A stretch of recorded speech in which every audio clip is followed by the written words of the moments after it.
Hello, you're watching a special broadcast by Republic Business. This is Rajat Mishra. Well, Finance Minister Nirmala Sitharaman is going to present the Union Budget 2024 in the second half of July. Everyone is watching out for what are the key things that she is going to announce and what is in store from her side for the common people, corporate India and the various stakeholders of the economy. To get more clarity about what we can expect in the Union Budget, we are joined in by a very special guest, Chief Economist and Head of Research, Aditi Nayar with the rating agency ICRA. Welcome, Aditi, for joining us and speaking to Republic Business. Thank you, Rajat. So, Aditi, without wasting much time, let me just ask you first important question. First, everyone is talking about that this budget is going to prioritize certain things, and that will outline the road for Viksit Bharat. What are your top expectations as far as this union budget is concerned? So, Rajat, this is a very interesting union budget. We've already had the interim budget, which kind of gave a sneak peek into what we could expect from the full budget, which will most likely be presented in July. And of course, it's the first budget of a fresh term for this government. There's limited time between the election results and the full budget. So what we would really expect is that the full prioritization and the full kind of agenda may be presented in the next budget or over the course of the next few months. In this budget, our expectation is, on 2-3 counts, I'll just outline what we're expecting to see. First of all, there seems to be a little bit of a revenue upside in terms of both tax and non-tax revenues as compared to what had been penciled in at the time of the interim budget, which was presented in February. How will that revenue upside get spent? That's what we're looking forward to see. The split both between revenue and capital expenditure, and whether a portion of this revenue upside can actually be channelized towards faster fiscal consolidation in FY25 as compared to what was envisioned last year. Now, obviously, there are always competing priorities on expenditure. Capital expenditure had already been given a fairly good step up in the interim budget. And given the fact that, after the budget, we'll still be in monsoon mode for the next couple of months, possibly increasing the capex budget further beyond what was penciled into the interim budget may not necessarily be very easy to spend in a curtailed number of months that we will have left with us. So what we're likely to see is some increase in the revenue expenditure budget, part of the budget. Perhaps some rural-focused schemes may get a step up in the allocation. And what we would like to see is that at least some part of the revenue upside get channelized towards a tighter fiscal deficit in FY25, right, perhaps closer to 5% of GDP. Because next year, when we have a full year for expenditure ahead of us, it's going to be incrementally more difficult to get to that 4.5% of GDP fiscal deficit target that the government had committed to for FY26. Right. And Aditi, since you talked about capital expenditure, let me throw light on that. There is expectation that capital expenditure is likely to be increased by 20% in the upcoming budget. Earlier, the government allocated 11.11 lakh crores, and now the expectation is that it can be stepped up to 11.13 lakh crores. What is your sensing? Do you think that this is feasible? And even if the government is going to increase, what would be the quantum of increase? See, that's what I said. Even at the time of the interim budget, it's not that it was a very mild increase in capital expenditure that had been penciled in. Within the overall capital expenditure budget, if we talk about what was the incremental capital expenditure between the FY24 RE and the FY25 interim budget estimate, a portion of that was actually kind of, in a sense, unallocated. It was not clearly defined what scheme that additional capital expenditure would be toward. So that is what we expect will now be clarified in the full budget. What is that extra capital expenditure going to be toward? Beyond what was already penciled in the interim budget, I'm not sure that it is going to be feasible, that's the word you used, to actually absorb the entire capital expenditure in the months which will be remaining after the monsoon is over. Right. Therefore, perhaps, even if we see an increase in the capex budget, I would wonder if we're going to be able to effectively spend it all in FY25. So instead of that, perhaps some of that could be channelized towards a faster fiscal consolidation instead. Right.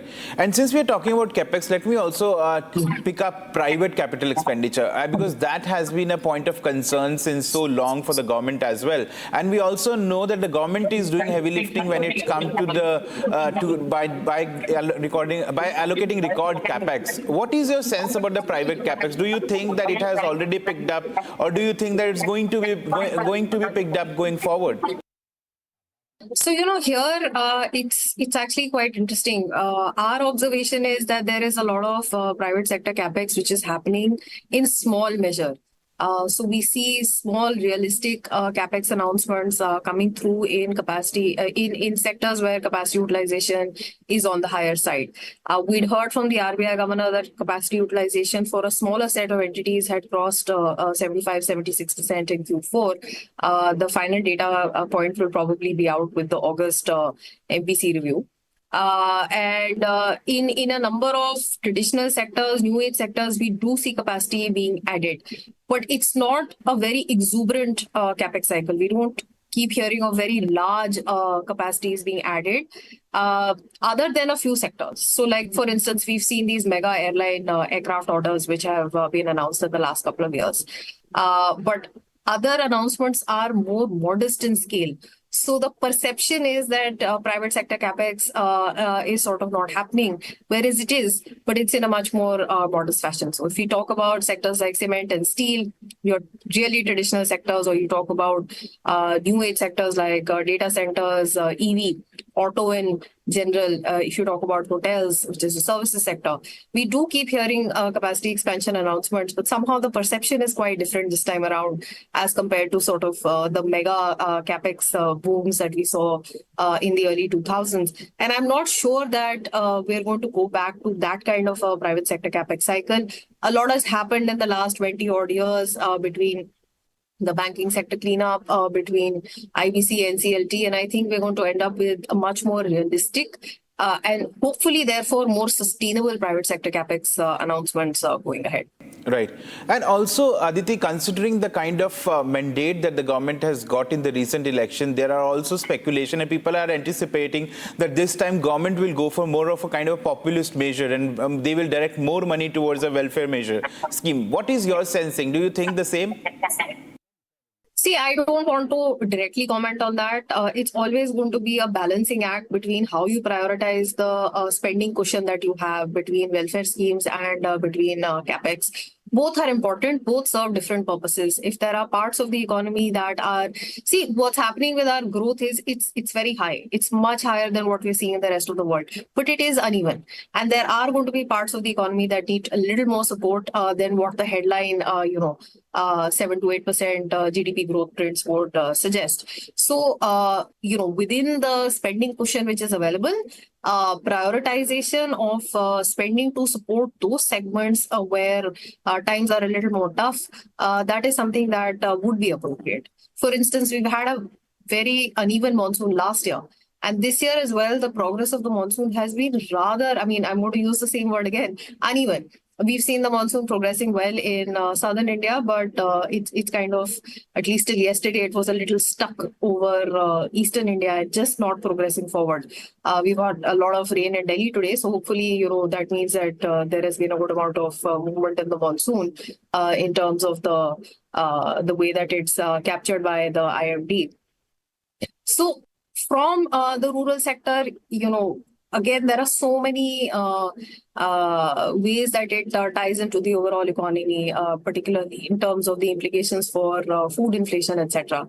So that is perhaps something that, the market seems to be widely expecting some measures to support the rural economy. And perhaps that is something that the budget will try to address. Right. And also talking about fiscal deficit, because in interim budget, the government projected fiscal deficit of 5.1%, but now people are saying that this can be revised to 5%, or some people are saying that it can go till 4.9%. What is your sensing? What the kind of a fiscal deficit number that can be projected in the upcoming budget?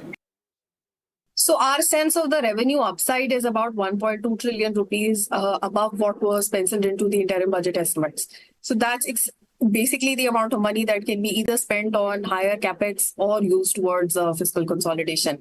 So it will depend on how much capex or revex is added and how much goes to the fiscal consolidation side. So 4.9 to 5%, I mean, as an economist working with a rating agency, I think that is something that we would be really happy to see if expenditure is kept balanced and, that much of the fiscal space is taken to the lowering the fiscal deficit this year.